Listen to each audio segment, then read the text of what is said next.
The sterile, off-white walls of Dr. Evans' office seemed to close in on me, the air thick with the scent of antiseptic and unspoken fears. It was a smell I had grown to associate with bad news, a clinical fragrance that clung to my clothes and hair long after I left, a constant reminder of the war being waged within my own body. My kidneys, once faithful and unremarkable organs, were failing.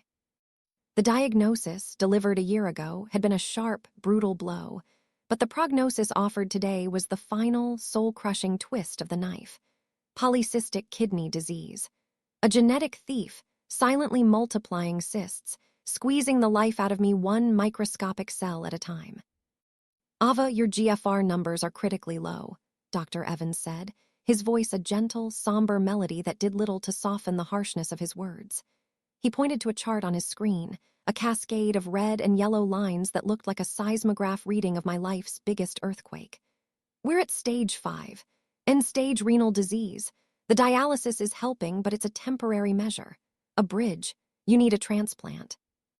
My mother, Olivia, sat beside me, her posture ramrod straight, her knuckles white as she gripped the leather handles of her designer handbag. She nodded, her expression a carefully constructed mask of maternal concern. My father, David, stood by the window, his back to us, staring out at the bustling city as if the traffic patterns held more interest than the unraveling of his daughter's life. "A transplant," my mother repeated, the word tasting foreign and unpleasant in her mouth. "And the cost." "It's substantial," Dr. Evans admitted, not sugarcoating it. "Even with insurance, the out-of-pocket expenses for the surgery, the anti-rejection medication, it can be overwhelming." He named a figure, a number so vast it seemed mythical, like the distance to a star. It hung in the air, shimmering with the weight of my life. I looked from my mother's impassive face to my father's rigid back. A familiar coldness began to seep into my bones, a chill that had nothing to do with my illness. It was the frost of a lifetime of conditional love, of always coming in second. My brother, Michael, was the sun around which our family orbited. He was the golden child, the prodigy, the one for whom no expense was too great, no sacrifice too demanding. He was a year older, effortlessly charming, and coasting through his final year of business school on a wave of parental funding and inflated self-worth. His achievements were framed and mounted on the living room wall. Mine were tucked away in a photo album in my closet. His football trophies gleamed on the mantelpiece. My art awards gathered dust in the attic. I was the quiet shadow, the afterthought, the responsible one who never caused trouble and therefore rarely warranted attention. The drive home was silent, a thick, suffocating blanket of tension filling the car. My father drove, his eyes fixed on the road, his jaw set in a hard line. My mother scrolled through her phone, her thumb flicking across the screen with a detached rhythm. I sat in the back, the ghost of Dr. Evans, words echoing in my ears. "You need a transplant." It wasn't a suggestion. It was a death sentence with a single, incredibly expensive escape clause. That evening, they called a family meeting. That's what they called it, but it wasn't a meeting. It was a verdict. We sat in the living room, the one with Michael's trophies and photos. He wasn't there, of course. He was out with his friends, celebrating the end of midterms. He had no idea his sister's life was being weighed on a balance sheet in the room next to his.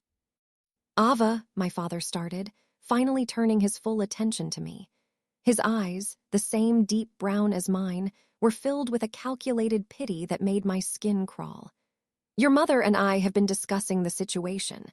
We've looked at our finances from every possible angle." "The market has been volatile," my mother interjected, her voice smooth and practiced, as if she were explaining a minor business setback to an investor. "David's portfolio took a significant hit last quarter, and the funds we had set aside, well, they're allocated." Allocated, the word was so sterile, so corporate. It was a word you used for budgets and resources, not for your child's survival. I felt a knot of nausea tighten in my stomach. "Allocated to what?" I whispered, though I already suspected the answer. "Michael's graduation is next month," my father said, his tone defensive. "We want to give him a proper start, a gift, something to set him on the right path for his career." "A graduation gift is more important than my life." The question came out sharper, louder than I intended. The quiet, compliant daughter was beginning to fray at the edges. "Don't be so dramatic, Ava," my mother sighed, waving a dismissive hand. "It's not like that. We are not choosing, it's just bad timing. The money simply isn't there for this transplant." She stumbled over the word as if it were a piece of filth. "We've looked into other options, charities, fundraising." "You want me to beg for my life online?" I asked, my voice trembling with a mixture of rage and disbelief. "You want me to put up a GoFundMe page detailing how my own parents won't save me, while you're planning to buy my brother a what? A new watch, a trip to Europe." They exchanged a look, a quick, furtive glance that confirmed my darkest fears. It was worse than a watch, more extravagant than a trip. "It's a car, Ava," my father said, his voice low. "A good, reliable car to help him get to job interviews, to project a successful image." "A successful image," I repeated, the words feeling like ash in my mouth. My own image, apparently, was disposable. My future was a luxury they couldn't afford. The irony was a bitter pill. My body was failing, my internal machinery grinding to a halt, and they were prioritizing a piece of external machinery for my brother. The conversation ended there. There was nothing more to say. They had passed their sentence. I was too expensive to save. I retreated to my room, the sound of my own ragged breathing filling the silence. I lay on my bed, staring at the ceiling, and felt a profound and terrifying sense of worthlessness wash over me. My life had a price tag, and my parents, the two people on earth who were supposed to love me unconditionally, had looked at it and decided I wasn't worth the cost. The next few weeks were a blur of dialysis appointments and hollow-eyed exhaustion. Each 3-hour session left me feeling drained, a pale imitation of my former self. The toxins were flushed from my blood, but the poison of my parents' betrayal remained, sinking deeper into my soul. They treated me with a gentle, suffocating kindness that was more insulting than their honesty had been. They would make me special meals, low in potassium and phosphorus, and ask if I was comfortable, as if they were tending to a houseguest with a minor ailment, not a daughter they had condemned. Michael remained blissfully unaware. He'd breeze into the house, smelling of cologne and possibility, and complain about his brutal schedule of classes and parties. He'd ask me how I was feeling with a casual air, and I'd murmur fine, because the truth was too heavy, too grotesque to speak. How could I tell him? How could I explain that the car he was so eagerly anticipating was being purchased with my life? He would never understand. In his world, things were given to him simply because he was Michael. He never had to question his worth. The day came, a bright, sunny Saturday that felt like a mockery of my internal gloom. I heard the roar of an engine in the driveway, followed by a series of excited whoops from the front lawn. I dragged myself to my bedroom window, my limbs heavy with fatigue and dread. There it was, not just a good, reliable car. It was a brand new, gleaming black BMW, a machine of sculpted steel and arrogant power. A ridiculous, ostentatious display of wealth we supposedly didn't have. Michael was practically vibrating with excitement, running his hands over the hood as if it were sacred. My father stood beside him, beaming, clapping him on the back. My mother was filming the whole thing on her phone, a proud, radiant smile on her face. They looked like the perfect family, captured in a perfect moment of celebration. A father, a mother, a beloved son. I was the ghost at the feast, the skeleton in their walk-in closet. I watched as Michael got into the driver's seat. He revved the engine, the sound a deep, guttural growl that vibrated through the glass of my window and into my very bones. He honked the horn, a triumphant blast that echoed down the quiet suburban street. It was a sound of victory for him, but for me, it was a death knell. In that moment, something inside me shifted. The grief, the despair, the suffocating sense of worthlessness. It didn't disappear, but it crystallized. It hardened into something cold, sharp, and resolute. They had made their choice. They had looked at their 2 children and decided which one was worth investing in, which one had a future they were willing to bankroll. They had chosen the gleaming paint and leather seats of a luxury car over the bruised and failing flesh of their own daughter. I backed away from the window, the sound of their laughter floating up, tinny and cruel. I sat on the edge of my bed, my hands clasped in my lap to stop them from shaking. The fight wasn't over. They might have given up on me, but I wouldn't. I had to find another way. I had to survive, if only out of spite. I had to live to see the day they would regret this. I didn't know how, but I knew with a certainty that burned through my despair that my story was not over. They had written me out of the family ledger, but I would write my own damn ending. The roar of that BMW engine became the soundtrack to my isolation.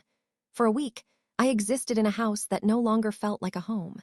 It was a museum of a life I was being systematically erased from. I moved through its rooms like a ghost, my presence barely acknowledged. My parents walked on eggshells around me, their guilt manifesting as an infuriatingly cheerful facade. "How are you feeling today, sweetheart?" My mother would ask, her voice dripping with a saccharine sweetness that made me want to scream. My father would avoid my gaze altogether, burying himself in the financial section of the newspaper, as if the answers to his moral bankruptcy were hidden in the stock market listings. Michael, meanwhile, was living his best life. The BMW was his new appendage. He was constantly polishing it, taking it for pointless drives, and chauffeuring his friends around. He spoke of it with a reverence he'd never shown a living person.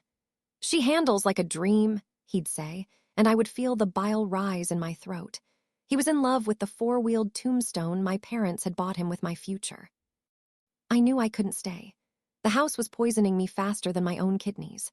My resolve, forged in the heat of that initial, shattering betrayal, was my only life raft. While they were busy celebrating their golden boy, I was on my laptop, my dialysis-drained fingers flying across the keyboard. I researched transplant centers, patient advocacy groups, financial aid programs, and legal aid services. I read stories of survival, of people who had fought against impossible odds. Their stories became my fuel. But the financial mountains seemed insurmountable. Every application for assistance required parental financial records, records I knew they would never provide. To admit they had the means but refuse to help would expose their monstrous choice to the world. They had me trapped. I was an adult legally, but financially I was still tethered to them, and they were using that chain to hold me under the water. One sleepless night, as I stared at the ceiling, a memory surfaced. A faint, sun-drenched image from my early childhood. I was in a garden, chasing butterflies, and a woman with warm, laughing eyes was lifting me high into the air. My mother's sister. My Aunt Chloe. She had been a vibrant, joyful presence in the first few years of my life, a splash of bright color in our family's muted, beige portrait. Then she was gone. The official story, as told by my mother, was that Chloe was unreliable and made poor life choices. They had a spectacular falling out when I was about 6, and her name became forbidden territory. I remembered hushed, angry phone calls, a final, tear-streaked visit, and then nothing. Driven by a desperation that overrode years of ingrained obedience, I went into my father's study. His old address books were on the bottom shelf, relics from a pre-digital age. My hands trembled as I flipped through the brittle pages, the scent of old paper and ink filling the air. And there it was, C. Miller, an address in a city 3 states away and a phone number. It was a long shot. The number could be disconnected, the address old, but it was the only shot I had. The next afternoon, during my dialysis session, I clutched my phone, the old number burning a hole in my contacts list. The rhythmic swishing of the dialysis machine was a familiar, comforting sound, the sound of my life being temporarily extended. It gave me the courage I needed. I took a deep breath and pressed the call button. It rang once, twice, 3 times. I was about to hang up, my heart sinking, when a voice answered. "Hello!" It was a warm, slightly husky voice, hesitant. Is this Chloe Miller?" I asked, my own voice a reedy whisper. There was a pause. "It is. Who's calling?" It's Ava, Olivia's daughter." The silence on the other end of the line was deafening. I could hear her breathing, could almost feel the shock radiating through the phone. I thought she was going to hang up. "Ava," she finally said, her voice thick with disbelief. "My God, you sound so grown up. Is everything all right? Why are you calling?" The dam broke. The carefully constructed walls of composure I had built over the past few weeks crumbled into dust. A choked sob escaped my lips, and then another. The whole story came pouring out of me in a torrent of pain and fear. The diagnosis, the stage 5 renal failure, the desperate need for a transplant, the dialysis, and finally, the ultimate, cruel rejection. I told her about the car. I told her how my parents had looked at their 2 children and valued a luxury vehicle over my life. I spoke for what felt like an eternity, the sterile hum of the clinic fading into the background. When I finished, my throat was raw and my cheeks were wet with tears.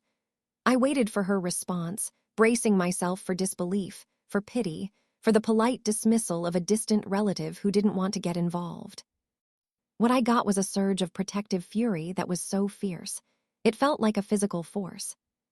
"That woman," Chloe hissed, and I knew instantly she meant our mother.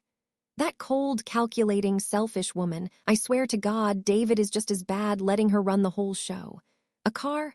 A car. Oh, Ava, I am so sorry. I am so sorry I let them push me away. I should have fought harder to stay in your life." "You believe me," I whispered, a fresh wave of tears blurring my vision. "Of course I believe you," she said, her voice softening. "This is exactly who your mother is, image above everything. Michael was always the asset, the one she could show off. You were quiet, you were artistic, you weren't as useful to her brand.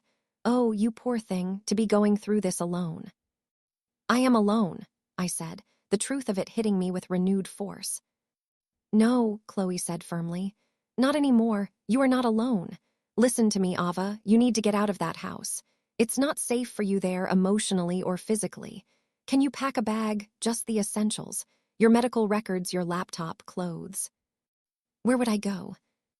"You're coming here, to me.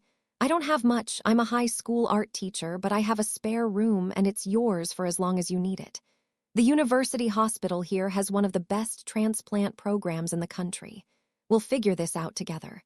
The money, the insurance, all of it, we'll fight them." For the first time in over a year, a tiny, fragile bud of hope began to bloom in the barren wasteland of my heart. It was a terrifying, exhilarating feeling. The idea of leaving, of actually walking away, was both my greatest fear and my deepest desire. "Okay," I breathed. "Okay, I'll do it." We made a plan. My parents and Michael were going out of town that weekend. Michael had a football game at his university 2 hours away, and my parents were, of course, going to watch and take him out for a celebratory dinner afterward. They'd be gone from Saturday morning until late Sunday night. Chloe would drive down, and we would meet at a bus station in a small town about 30 minutes from my house. It felt clandestine, like something out of a spy movie. It was the great escape of my life. The next 2 days were agonizingly slow. I went through the motions, my mind a whirlwind of planning and fear. I slowly and secretly gathered my things. A few changes of clothes, my sketchbooks, the small box of photos and mementos that constituted my real treasures. Most importantly, I found the thick file folder with all my medical records and test results, tucked away in my mother's pristine filing cabinet. Taking it felt like stealing a piece of my own life back. On Saturday morning, the house was abuzz with pre-game excitement. My mother laid out Michael's favorite polo shirt. My father checked the tire pressure on the BMW. They were a flurry of parental devotion. They barely gave me a second glance as they bustled out the door. "We'll be back tomorrow night, honey," my mother called out. "There's lasagna in the fridge. Try to rest." The moment the BMW pulled out of the driveway, the silence that descended on the house was absolute. It was the silence of freedom. I moved quickly. I packed my duffel bag, my hands shaking but my purpose clear. I looked around my room, at the pale lavender walls, the bookshelf filled with stories of other worlds. It had been my sanctuary and my prison. I felt a pang of sadness for the girl I had been, the one who believed in the fairy tale of a loving family. On my perfectly made bed, I left a note. I had rewritten it a dozen times, but in the end, I kept it simple, cold, and final. "I know you chose the car over my life. I have gone to find someone who will choose me. Do not try to contact me." I didn't sign it with love. I just left it there, a single white rectangle on the lavender comforter. I called a taxi to take me to the agreed-upon bus station. Every minute of the ride, I expected to see the black BMW appear in the rearview mirror.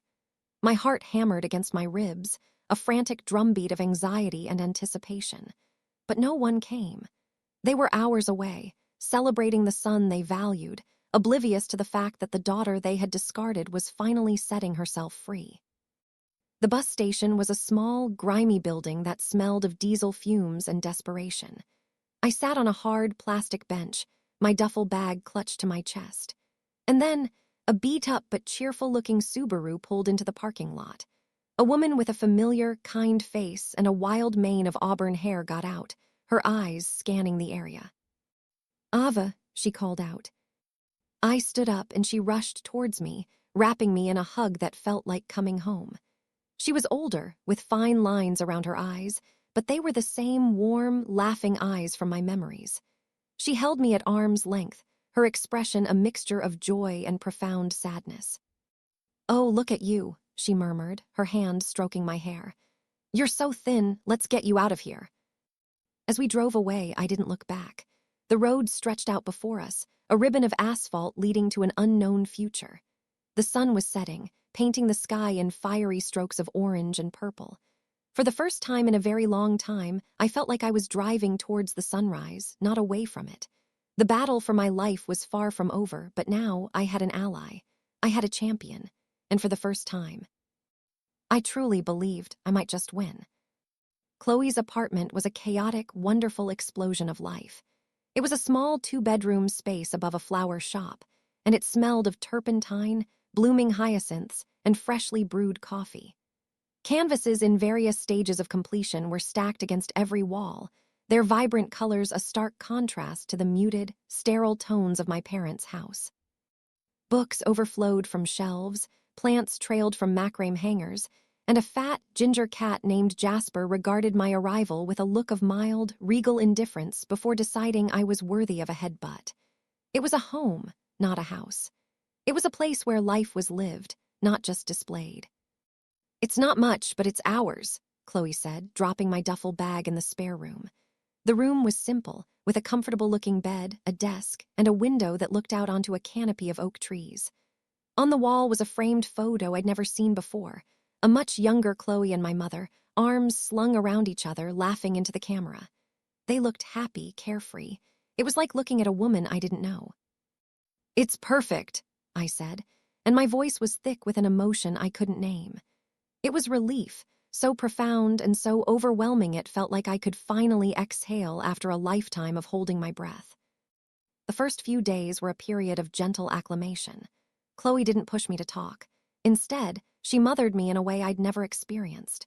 She made nourishing soups, making sure they adhered to my strict dietary restrictions. She sat with me when the fatigue hit, a crushing wave that would come out of nowhere and leave me feeling boneless and weak. We'd watch old black and white movies, or she would read to me from a book of poetry, her voice a soothing balm on my frayed nerves. For the first time, my illness wasn't treated as an inconvenient and expensive problem to be managed, but as a battle we were fighting together. She also told me about her past with my mother. "Olivia was always ambitious," Chloe explained one evening, her hands busy sketching in a notebook while I rested on the couch. "She married your father because he came from a good family, because he could provide a certain lifestyle. Image is everything to her. When I decided to become a teacher instead of a lawyer, she saw it as a betrayal. When I married a musician instead of a banker, she was appalled. The final straw was when I told her I couldn't, in good conscience, keep lying to you about who she was. She cut me off. It was easier for her to erase me than to have someone around who saw through the facade." Her words didn't shock me. They simply filled in the missing pieces of a puzzle I had been trying to solve my whole life. My mother wasn't just cold. She was pathologically committed to a curated reality, and anything, or anyone, that threatened it had to be removed. As expected, the call came on Monday morning. I was sitting at the kitchen table, sketching the view from the window, when my phone buzzed. The screen lit up with my mother's name. A jolt of pure ice shot through my veins. My hand hovered over the screen, paralyzed. Chloe saw my face and walked over, placing a steadying hand on my shoulder. "You don't have to answer it," she said softly. "I know," I whispered, "but I think I need to." I needed to hear it from them. I needed the final confirmation that I had done the right thing. I took a deep breath and slid my finger across the screen to answer, putting the call on speaker. "Ava, where in God's name are you?" My mother's voice was not laced with worry. It was sharp, brittle with fury. There was no "Are you okay?" No, we were so scared. "I'm safe," I said, my own voice surprisingly steady. Safe, you run off without a word, leave a ridiculous, dramatic note, and you think that's acceptable behavior. You have a dialysis appointment tomorrow. We have been calling every hospital in a 50-mile radius. The embarrassment, Ava. What are people going to think? The embarrassment. Of course. That was her primary concern.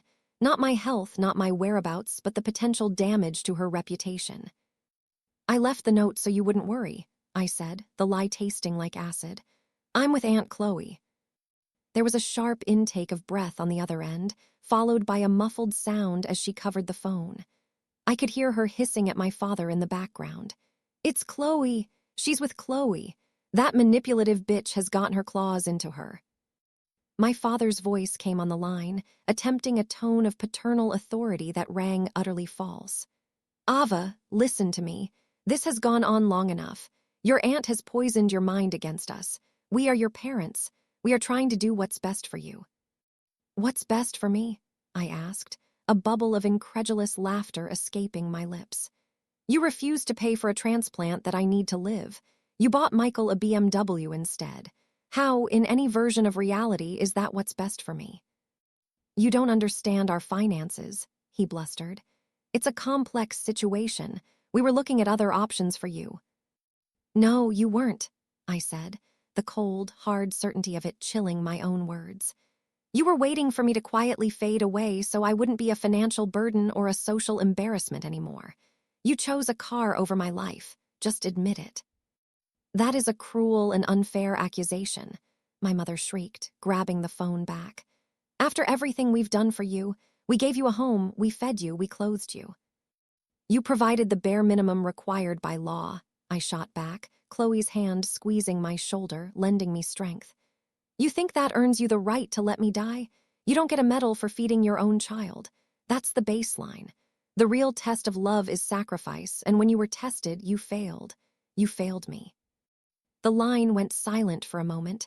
I had never spoken to them like this before. The quiet, compliant daughter was dead. The woman holding the phone was a stranger to them. You have 1 week to come home, Ava, my mother finally said, her voice dropping to a low, threatening register. If you are not back in this house in 1 week, we will cut you off completely. No more health insurance through our plan. No more anything. You will be on your own. Let's see how you and your penniless wash out of an aunt handle that. It was her final trump card, the threat that had kept me in line for years. But it didn't work, not anymore. You already cut me off, I said, my voice devoid of emotion. You cut me off the day you signed the paperwork for that car. The only difference is that now I'm cutting you off too. Don't call me again. I ended the call before she could respond. The silence that filled the small kitchen was profound. I stared at the phone, my hand trembling slightly, not from fear, but from the adrenaline of a battle finally fought and won. I had stood up to them. I had spoken my truth. I had severed the cord. Chloe pulled me into another hug, and this time I cried. Not tears of sadness or self-pity, but tears of release. I was mourning the family I should have had, the parents I deserved, but I was also celebrating my own liberation. I'm so proud of you, she whispered into my hair. That was the bravest thing I have ever witnessed. The next day, Chloe took the day off from work, and we went to the university hospital. It was a sprawling, intimidating campus of brick and glass, but Chloe held my hand as we navigated the corridors, her presence a steady anchor in a sea of medical uncertainty. Dr. Sofia Rodriguez was nothing like my old doctor. She was sharp, energetic, and spoke to me directly, not to the adult accompanying me. She reviewed my files, her brow furrowed in concentration. She asked me questions about my symptoms, my energy levels, my life, treating me like a person, not just a collection of failing organs. Your parents' decision was medically and ethically reprehensible, she said, her dark eyes flashing with anger on my behalf. But we're not going to focus on them. We're going to focus on you. The good news is you're young. Apart from your kidneys, you're strong. You're an excellent candidate for a transplant. What about the insurance? I asked, my mother's threat still ringing in my ears. My parents are kicking me off their plan. Dr. Rodriguez nodded, unfazed. That's a hurdle, but not an insurmountable one. We have a team here, financial counselors, social workers. We'll get you enrolled in state aid, Medicaid, emergency programs. We will find a way. Your job is to stay as healthy and strong as you can. Our job is to handle the bureaucracy and find you a kidney. She laid out the plan. I would need to undergo a battery of tests, blood work, cardiac evaluations, psychological assessments, to be officially placed on the national transplant list. The wait could be long, years even. A living donor was the best and fastest option. Do you have any family you could ask to be tested? She inquired gently. I thought of Michael and my parents, the only immediate family I had. The irony was so thick I could choke on it. No, I said, the word tasting like defeat. There's no one. Chloe spoke up. Test me, she said, her voice clear and firm. I turned to her, my heart leaping into my throat. Chloe, no, you don't have to do that. I want to, she said, looking me straight in the eye, her expression unwavering. You're my family, Ava. Of course, I'm going to get tested. Let's see if my old kidney is a match for your new life. Dr. Rodriguez smiled, a genuine, hopeful smile. Okay, she said, making a note in my chart.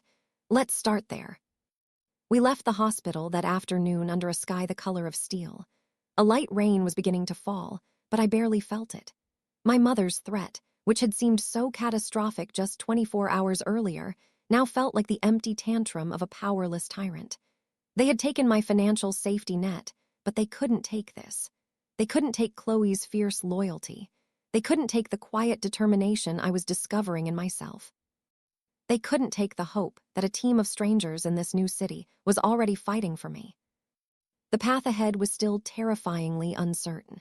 The wait list, the search for a donor, the surgery itself, it was a mountain range of challenges. But for the first time, I felt equipped to climb. I had a base camp. I had a climbing partner.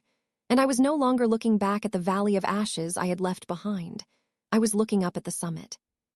The next month was a study in contrasts, a life lived in the liminal space between hope and despair. My days were regimented by the demands of my failing body. The thrice-weekly pilgrimage to the dialysis center, where the whirring machines became a familiar lullaby, the meticulous tracking of every milligram of potassium and every ounce of fluid, the crushing fatigue that would descend like a fog, unpredictable and absolute. Yet, within that rigid framework, a new life was taking root. Chloe's apartment became my world, my studio, and my sanctuary. She bought me a set of professional-grade watercolors and thick, creamy paper. Your mother never saw this as a viable future, she said, laying them on the small desk in my room. I see it as a vital part of your present. Paint your way through this, Ava. Paint the anger, the fear, the hope. Don't let it curdle inside you. And so I did. I painted the sterile white walls of the dialysis clinic, but I filled them with swirling nebulae of color. I painted portraits of the other patients, capturing the quiet dignity and weariness in their eyes. I painted the view from my window, the oak trees changing from the deep green of late summer to the fiery golds and reds of autumn. My art became my voice, a way to scream and to whisper, to document my slow-motion battle and my fierce, quiet rebellion. Chloe's compatibility test was a day fraught with a fragile, terrifying hope. I sat in the waiting room while she was taken back for blood work and tissue typing. I tried to sketch, but my hand trembled too much. I was asking so much of her. She had already given me a home, a refuge, a reason to fight. Now I was asking for a piece of her body. The guilt was a heavy stone in my gut, but when she emerged an hour later, smiling and squeezing my hand, she waved it all away. It's just a blood test, kiddo, she said. Whatever happens, we're in it together. The wait for the results was excruciating. Every time the phone rang, my heart would perform a frantic, painful leap in my chest. In the meantime, small victories kept us going. The hospital's social worker, a wonderfully relentless woman named Isabella, worked miracles. She navigated the labyrinthine bureaucracy of the healthcare system, and within 3 weeks, I had a letter confirming my enrollment in a state-sponsored insurance plan for individuals with end-stage renal disease. I held the letter in my hands, reading it over and over. It was more than just an insurance card, it was my declaration of independence. My mother's final threat had been neutralized. I owed them nothing. They held no more power over me. The call from Dr. Rodriguez came on a Tuesday afternoon. I saw the hospital's number flash on my phone and my breath hitched. I put it on speaker, Chloe rushing to my side, her arm wrapping around my shoulders. "Ava, I have the results from your aunt's tests," Dr. Rodriguez said, her professional tone giving nothing away. "Chloe, thank you so much for being willing to do this. You are a wonderful advocate for your niece." She paused, and in that split second of silence, I knew. "Unfortunately, you are not a compatible match." The words landed with a soft, dull thud. It wasn't a shock, not really. We knew the odds were long. But hope is a stubborn, irrational thing, and its loss was a physical blow. I felt the air leave my lungs, and I leaned heavily against Chloe. Her arm tightened around me, a silent, solid presence. "I'm sorry," I whispered, the tears I had been holding back finally spilling over. "I'm so sorry." "Hey," Chloe said, turning my face to look at her. Her own eyes were glistening, but her voice was firm. "None of that. We knew this was a possibility. This changes nothing. It just means we move to Plan B, the national list. Your name is officially on it now. This is a detour, not a dead end." "Okay." I nodded, wiping my cheeks. A detour. I could handle a detour. But the national list was a vast, anonymous ocean, and I was just one tiny boat, waiting for a rescue that could take years to arrive. The mountain I had to climb suddenly seemed impossibly high again. Life settled into its new, difficult rhythm. The hope of a quick transplant was gone, replaced by the grim reality of a long wait. We focused on the present, on keeping me stable, on finding joy in small things. A perfectly brewed cup of tea, the way the afternoon light hit a vase of flowers, Jasper the cat purring on my lap. I had found a fragile peace in this small, art-filled apartment. I had a family, a real one, built not on obligation or genetics, but on choice and unconditional love. It was a Thursday evening, exactly 1 month to the day since I had walked out of my parents' house.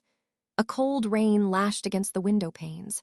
Chloe was in the kitchen, humming along to the radio as she made pasta. I was curled on the sofa under a blanket, sketching, when my phone rang.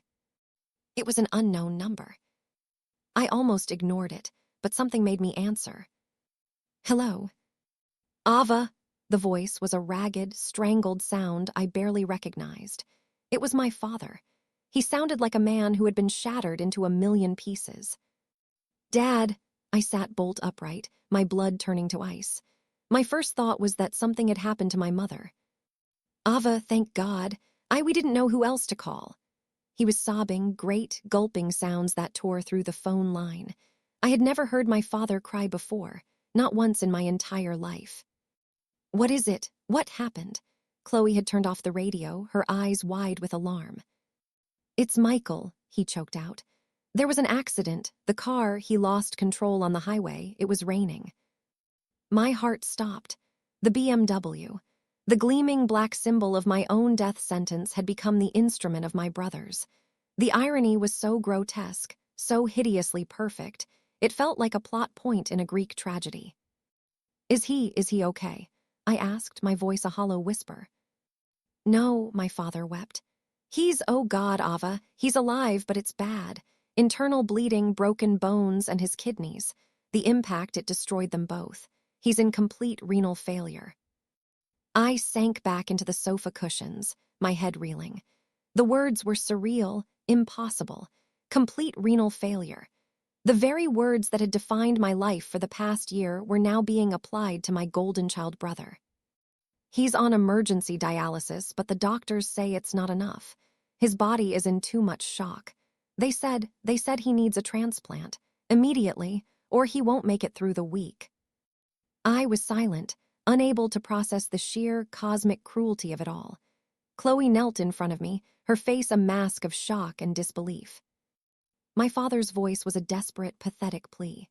"We got tested, Ava, your mother and I, as soon as they told us. Neither of us are a match. He has a rare blood type and his tissue markers, it's a long shot," they said.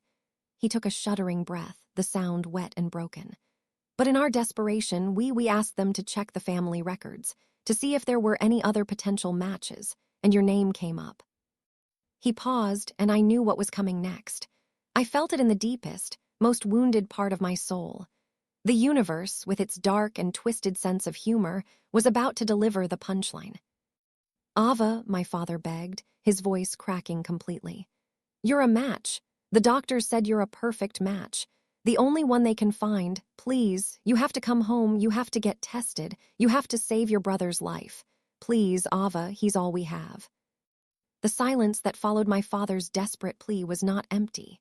It was filled with the ghosts of 1,000 slights, a million moments of casual neglect, and one soul-shattering act of betrayal. It was filled with the whirring of my dialysis machine, the gleaming hood of a black BMW, and the echo of my mother's voice saying, "The money simply isn't there." Chloe's hand found mine in the deafening quiet, her fingers lacing through mine, a silent, unconditional offer of support for whatever I was about to do. "He's all we have." My father's words hung in the air, a final, unintentional confession of my own worthlessness in their eyes.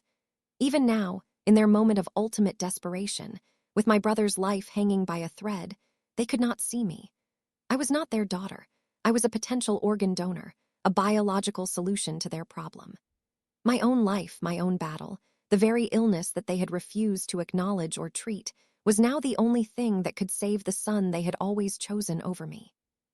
The karmic symmetry was so precise, so brutal, it would have been beautiful if it weren't so ugly. I took a slow, deliberate breath, feeling the air fill my lungs. The adrenaline, the shock, it was all receding, leaving behind a profound and unnerving calm. It was the calm of a captain who has navigated a hurricane and finally reached the eye of the storm. All the chaos was swirling around me, but in my very center there was a stillness, a point of absolute clarity. "A perfect match," I repeated, my voice devoid of any emotion. It was a flat, dead thing. "Isn't that ironic?" "Ava, please," my father sobbed. "This isn't the time for irony. This is Michael's life we're talking about, your brother." "My brother," I said, the words tasting strange. We shared blood, a roof, a childhood of memories that were starkly different depending on who you asked. But were we family? Had he ever been my brother in any way that truly mattered? He had accepted the car without a second thought, without ever questioning where the money for such an extravagant gift had come from, so soon after my own diagnosis. He was a willing, ignorant participant in their cruelty. "I'm in end-stage renal failure too, Dad," I stated, not as a complaint, but as a simple, undeniable fact. "I have been for months. I need a transplant to live. Or did that slip your mind?" "We know, God, Ava, of course, we know. We've made mistakes," he cried, the confession sounding hollow, ripped from him only by desperation. "We were wrong, terribly, terribly wrong. We can fix this. We'll pay for everything. Your surgery, Michael's surgery, the best doctors, anything you want. Just please say you'll do it. Say you'll save him." Anything I want. The offer was a universe too late. What I had wanted was so simple, to know that my life was valued. To know that my parents' love wasn't a commodity to be weighed against a business school graduate's need to project a successful image. They were offering me money now because they had no other currency. They had spent all their love on Michael, and now his account was overdrawn, and they were trying to take out a loan against a daughter they had already declared bankrupt. Chloe squeezed my hand, a silent question in her eyes. "Are you okay?" I gave a faint, almost imperceptible nod. I was more than okay. I was in control. For the first time in my entire life, I held all the cards. "Where is he?" I asked. "He's at University Hospital, the main campus downtown. They have him in the ICU." The same hospital where I was a patient. The same hospital where Dr. Rodriguez and Isabella were fighting for me. The same hospital where Chloe had been tested, hopping to give me the gift my own parents had denied. "And Mom," I asked, "where is she?" "She's here. She wants to talk to you." I heard fumbling, a muffled, sharp exchange, and then my mother's voice, thick with a desperate, unfamiliar humility, came on the line. "Ava, darling," she began, the endearment so false it made my skin crawl. "Ava, I am so sorry for everything." I was a fool. I was so wrapped up in appearances. I see that now. "But he's my boy, Ava. He's my baby boy. You're a woman now, you can't possibly understand the love a mother has for her son. Please, I am begging you. On my knees, I will do anything. I will spend the rest of my life making this up to you. Just don't let my son die. You can't possibly understand the love a mother has for her son. The words were meant to appeal to some shared womanhood, some innate maternal instinct she imagined I possessed. But all they did was reveal the ugly, twisted truth of her heart. In her mind, there was a hierarchy of love, and a mother's love for a son was at the pinnacle. A daughter was a secondary concern, a lesser investment. She wasn't just apologizing, she was explaining her crime, justifying it even in her supposed remorse. That was it. That was the moment the last, lingering ember of childish hope that they might one day change, that they might one day truly see me, was finally extinguished. It turned to cold, hard ash. They weren't sorry they had wronged me. They were sorry they had been caught. They were sorry their choices had led to this catastrophic consequence. Their regret was not for me. It was for themselves. I stood up from the couch and walked to the window, looking out at the rain-streaked streetlights. The city glittered below, a million little lives playing out in a million little rooms, each with their own dramas, their own heartbreaks, their own impossible choices. My world had become so small in the last few months, this apartment, the clinic, the hospital, but in this moment it felt vast. My future, which had seemed like a short, narrow path, suddenly opened up into a wide, uncharted territory. And the first step was up to me. I understand, I said, my voice clear and calm. The storm inside me was over. I understand completely. A wave of audible relief washed through the phone. You'll do it, my mother breathed. Oh, thank God, Ava, thank you. We'll get the doctors on the phone right away. We'll arrange everything. No, I said. The single word cut through her frantic gratitude like a shard of ice. There was a dead silence. I could hear the sterile beeping of a machine in the background of their hospital vigil. What? My father's voice was a shocked whisper. What did you say? I said no, I repeated, turning from the window to look at Chloe, whose face was a study in awe. I will not be getting tested. I will not be donating my kidney. I will not be saving Michael. You don't mean that, my mother said, her voice rising into a hysterical shriek. You're just angry. You have every right to be angry. You can yell at me, you can scream at me, you can hit me. But you can't let your brother die over a car. It was just a thing, Ava, a stupid, meaningless thing. It was never about the car, I said, and for the first time I felt a tremor of real emotion in my voice, not anger, but a profound, aching sadness for the girl who had waited so long for a love that would never come. The car was just the price tag. It was the receipt that showed me exactly what my life was worth to you. You made a choice. You invested in his future and you wrote mine off. You looked at your 2 children, one healthy and one sick, and you gave the healthy one a gift that cost the sick one her life. You put a value on us. And now, you have to live with your investment portfolio. I continued, my voice gaining strength with every word. You're asking me to undergo a major surgery, to remove a healthy organ from my already sick body. You're asking me to take on a significant risk for the man you chose over me. You're asking me to save him when you left me to die. He is your brother, my father roared, his desperation morphing back into his familiar, impotent rage. And I am your daughter, I countered, my voice like steel. But that didn't matter a month ago, and it doesn't matter now. You don't get to condemn me and then expect me to be your salvation. You don't get to set me on fire and then ask me for warmth. My body, my choice. I believe that's a phrase you're familiar with, Mother. You used it often enough when it suited you. I could hear her ragged, desperate sobs. They were ugly sounds, the sounds of a person who has lost everything and knows it's their own damn fault. But they moved me no more than the rain on the window pane. A month ago, I said, my voice dropping to a near whisper, making them strain to hear my final verdict. When Dr. Evans told us I needed a transplant to survive, you made a choice. You chose Michael. Now fate has given me the very same choice. A life for a life, his or mine. And I have to be honest, it's not even a difficult decision. Please, my mother begged, her voice dissolving into incoherent noise. Please don't do this. I'm choosing me, I said, the words feeling like the most sacred vow I would ever make. I'm choosing the daughter you threw away. I'm going to wait for a kidney from a stranger, and I'm going to live. I'm going to paint, and I'm going to fall in love, and I'm going to have a family that I choose, and you will have no part in it. Karma, as it turns out, is a patient, meticulous accountant, and your bill has just come due. I didn't wait for a reply. There was nothing more to say. They had written their ending a month ago in a BMW dealership. I had just delivered it.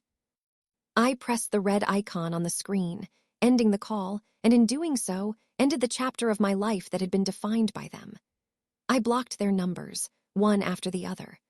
A profound silence settled in the room, broken only by the sound of the rain and Jasper the cat, who had jumped onto the sofa and was now purring, a low, rumbling motor of contentment. I looked at Chloe. Tears were streaming down her face, but she was smiling, a fierce, brilliant, beautiful smile. "I am in absolute awe of the woman you have become," she said, her voice thick with emotion. I laid my head on her shoulder, feeling the bone-deep exhaustion of a war that was finally, truly over. I didn't know what the future held. I didn't know how long I would have to wait, or what battles still lay ahead. But I knew, with a certainty that settled deep in my marrow, that I would face it on my own terms. I had been saved, not by a surgeon's scalpel or a donated organ, but by my own refusal to be worthless. I had chosen myself. And as I closed my eyes, I realized, for the very first time, that it was more than enough. I was enough.